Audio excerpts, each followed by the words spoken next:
AIM party के साथ साथ जनाब दिनाकरन साहब के एआईएम की पार्टी, डीएमजी के विजयकांत साहब की पार्टी और एसडीपीआई के हमारे उम्मीदवार अमीनुल्लाह साहब के लिए मैं यहाँ पर आप लोगों के बीच आया हूँ।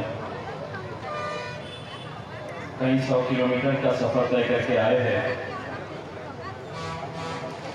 अभी कुछ देर पहले हमारे भाई जो तमिल के अंदर भाषण दे रहे थे, मैं बहुत गौर से उन्हें सुन रहा था और ये कोशिश कर रहा था समझने की कि वो तमिल भाषा के अंदर क्या बोल रहे हैं। यकीन मानिए, पूरी कोशिश करने के बाद भी मुझे कुछ भी समझ में नहीं आया, लेकिन एक बात समझ में आई।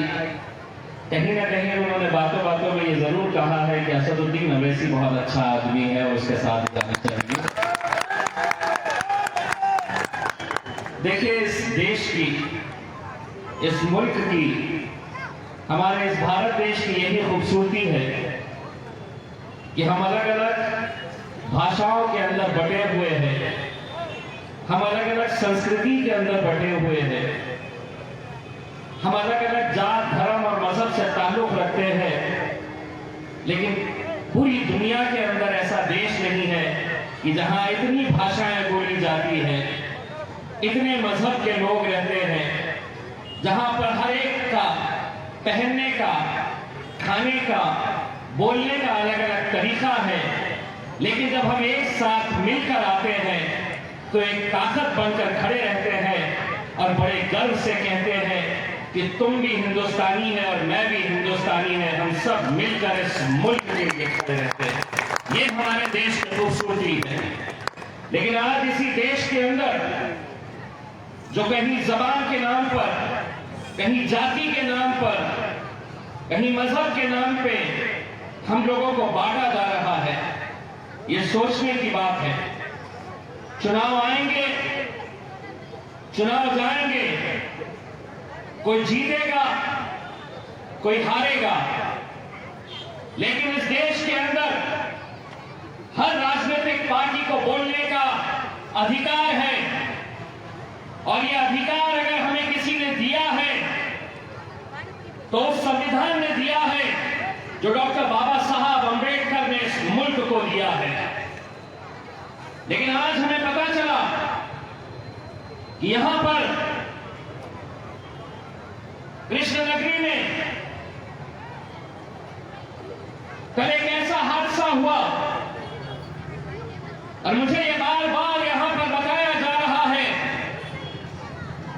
कि मजलिस के हमारे जो उम्मीदवार हैं, जो हमें सपोर्ट कर रहे, जितने भी अलग अलग पार्टी के लोग ये अलायंस बनाकर जो उम्मीदवार अमीनुल्लाह साहब के लिए काम कर रहे, उन्हें डराया जा रहा है, उन्हें धमकाया जा रहा है, एक खौफ का माहौल, एक डर का माहौल तैयार किया जा रहा है। हम उनसे ये सवाल करना चाहते हैं कि इस देश के अंदर अगर भारतीय जनता पार्टी इलेक्शन लड़ सकती है, अगर एआईएडीएमके लड़ सकती है, डीएमके लड़ सकती है, कांग्रेस लड़ सकती है, शिवसेना लड़ सकती है, समाजवादी पार्टी लड़ सकती है, तो एमआईएम पार्टी को क्यों रोका जा रहा है? मैं बताता हूं, इतने 70 सालों से हमें गुलाम बनाकर रखा गया है।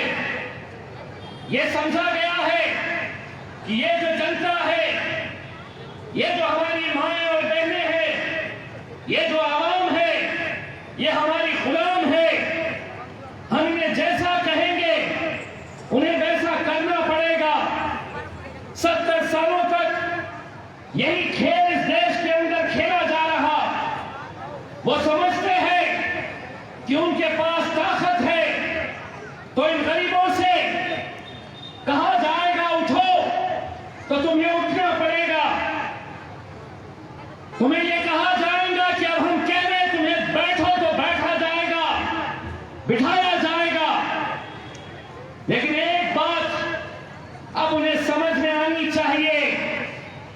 कि पहले हम मैदान में नहीं थे, अब एमआईएम पार्टी मैदान के अंदर आई है। अगर वो हमसे कहेंगे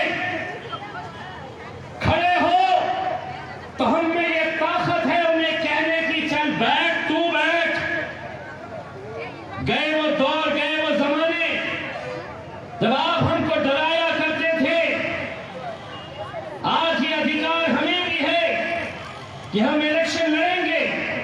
जीत और हार का जो भी फैसला होगा वो इलेक्शन के दिन देखा जाएगा, लेकिन हम मेहनत करेंगे। इन्हें मालूम है कि अगर यहां पर एमआईएम की, एएमएमके की, डीएमडीके, एसडीपीआई की अगर ये ताकत यहां पर बनी तो बहुत सारी लोगों की सियासी दुकानें खत्म हो जाएगी, बंद हो जाएगी। इसी डर और इसी खौफ से यहां पर हमारे जितने भी कार्यकर्ता हैं उनको डराने की कोशिश की जा रही। लेकिन एक बात समझ लीजिए, इलेक्शन के वक्त कोई उम्मीदवार, कोई पार्टी ताकतवर नहीं रहती है। अगर इलेक्शन के वक्त कोई राजा रहता है, कोई रानी रहती है, कोई सबसे ताकतवर अगर कोई रहता है तो वो जनता रहती है। वो तय करती है कि सिंहासन के ऊपर किसको बिठाया जाए, किसको उतारा जाए, ये जनता तय करती है। और 6 तारीख के दिन आपको ये तय करना है, आपको ये दिखाना है कि भले ही तुमने मुझे डराने की कोशिश की, लेकिन ताकत मेरे हाथ में थी 6 तारीख के दिन। किसको कहां पहुंचाना ये जनता के हाथ में रहता है। मुझे खुशी इस बात की है कि यहां पर महिलाओं की, हमारी माएं और बहनों की तादाद बहुत ज्यादा है। और जब घर की महिलाएं, घर की औरतें बाहर निकलती है तब इनकलाब आता है, और यहां पर भी एक इनकलाब आने वाला है इंशाअल्लाह। मैं आप लोगों से सिर्फ यह अर्पण गुजारिश करने के लिए आया हूं कि आज इस देश के, इस मुल्क के हालात कैसे हैं आप अच्छी तरह से जानते हैं। हम जहां पर भी इलेक्शन लड़ने के लिए जाते हैं तो हमसे एक सवाल किया जाता है कि आप क्यों आए हैं इलेक्शन लड़ने के लिए, आपके आने से इसको फायदा होगा, आप यहां इलेक्शन लड़ेंगे तो इसको नुकसान होगा। हम कब तक अरे गैरों के फायदे और नुकसान के बारे में सोचते रहे। हमने 70 सालों तक तुमने जैसा कहा हमने सुना, लेकिन आज हमें अपने फायदे के बारे में सोचना है, उन गरीबों के बारे में सोचना है जिनकी आवाज असेंबली तक पहुंचती नहीं। आपका इस्तेमाल महज एक रबर स्टैंप की तरह इलेक्शन के वक्त में किया जाता है। कभी सोचिए, जो 5 साल आपके बल के ऊपर आपकी ताकत की वजह से इस विधान सौदा के अंदर जाकर बैठेगा, उसको बिठाने की ताकत अगर किसी के पास है तो आप लोगों के हाथ में है। लेकिन हम लोग बढ़ जाते हैं। आज से 20 साल पहले इस देश के अंदर भारतीय जनता पार्टी के महज सिर्फ दो ही सांसद मेंबर ऑफ पार्लियामेंट चुनकर आए थे, सिर्फ 2। उस वक्त उनसे किसी ने नहीं पूछा कि तुम तो सिर्फ 2 मेंबर की पार्टी है, तुम क्यों इलेक्शन लड़ रहे, तुम अगर आएंगे तो इसको नुकसान होगा, इसको फायदा होगा। किसी ने नहीं पूछा, वो पार्टी लड़ती रही और आज 300 एमपीज उनके हैं। आज मजलिस इत्तेहादुल मुस्लिमीन के भी महज 2 MPs है। इंशाअल्लाह 20 साल के बाद आप भी याद करेंगे इस जगह के ऊपर हम भी आए थे और हमने भी ये कहा था, आपको ये बताया था कि 2 ही मेंबर की पार्टी थी, आगे हम कहां जाएंगे ये आप सोच सकते हैं। दोस्तों, बुजुर्गों, मेरी माँ और बहनों, ये मुल्क एक ऐसे गुलदस्ते की तरह है कि जहां पर अलग अलग जाति, धर्म और नस्ल के लोग हम एक साथ मिलकर रहते हैं, लेकिन आप लोगों को ये बताया जा रहा होगा, आप लोगों के दिमाग में ये बात पहुंचाई जा रही होगी, ये कहा जा रहा होगा कि एमआईएम पार्टी तो सिर्फ मुसलमानों की पार्टी है। गलत बात है, बहुत गलत बात आपके जहनों में डाली जा रही है।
हम मैदान के अंदर आए हैं तो अल्हम्दुलिल्लाह हमने अपनी जीत हासिल की, हमने अपनी जीत हासिल की।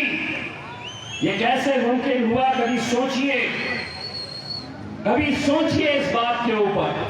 हमें सिर्फ एक प्लेटफॉर्म के ऊपर आने की जरूरत है।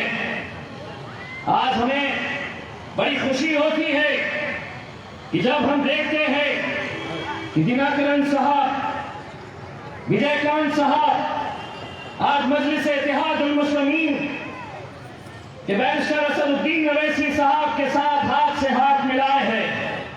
हमें नहीं पता है कि इन चुनाव के अंदर हमारे नतीजे क्या होंगे, लेकिन हम आपको एक यकीन दिलाने के लिए आए हैं। इलेक्शन कोई हारेगा, कोई जीतेगा, लेकिन हम सिर्फ इलेक्शन के हद तक आपके साथ रिश्ता बनाने के लिए नहीं आए हैं, हम आपको यकीन दिलाने के लिए आए हैं। ये रिश्ता हमारा एक दिल का रिश्ता, हम आपके साथ जोड़ने के लिए आए हैं। एक दिल का रिश्ता हम आपके साथ जोड़ने के लिए आए हैं और आप हमें साथ देंगे, ये यकीन है और यही उम्मीद करते हैं। हम यही उम्मीद करते हैं कि जब एमआईएम पार्टी का इतिहास लिखा जाएगा तो लोग कहते थे कि ये पार्टी सिर्फ हैदराबाद के हद तक है, एक एमपी, सिर्फ एक एमपी चुनकर आता है। लेकिन जब निकले बाहर तो महाराष्ट्र से भी एक एमपी चुनकर आया है, इम्तियाज जलील। और उसके बाद जब बिहार गए तो सभी ने कहा कि नहीं जीत सकते, लेकिन जीते हम चाहते हैं कि तमिलनाडु के अंदर भी आप लोग मजलिस को एक बार अपने सीने से लगाकर देखिए। हम क्यों आए हैं? हम चाहते तो 100 सीटों पर लड़ सकते, 200 सीटों पर लड़ सकते, लेकिन हमें पता चला कि कुछ 2-3 ऐसे इलाके हैं कि जहां पर लोगों की मोहब्बत, लोगों का साथ हमें मिलेगा, जिसमें एक आपका उम्मीदवार, आपका बेटा, आपका भाई है, अमीनुल्लाह खान साहब। बस सर वारिस पठान ने जाते जाते आपको ये कहा था, मैं भी जाऊंगा महाराष्ट्र के अंदर और महाराष्ट्र की जनता से ये कहूंगा कि मैं भी थोड़ी बहुत तमिल सीख कर आया हूँ। और लोग जब मुझसे पूछेंगे कि आपने तमिल क्या सीख कर आए हैं, तो मैं ये कहूंगा कि पट्टम चिन्नम, पट्टम चिन्नम। मैं भी बड़े गर्व के साथ कहूंगा कि मैं तमिलनाडु गया था, मुझे हिंदी आती है, इंग्लिश आती है, मराठी आती है, अब मुझे तमिल भी आती है। और कौन कहेगा कि बोलो तमिल, तो मैं बोलूंगा पट्टम चिन्नम। बहुत बहुत शुक्रिया।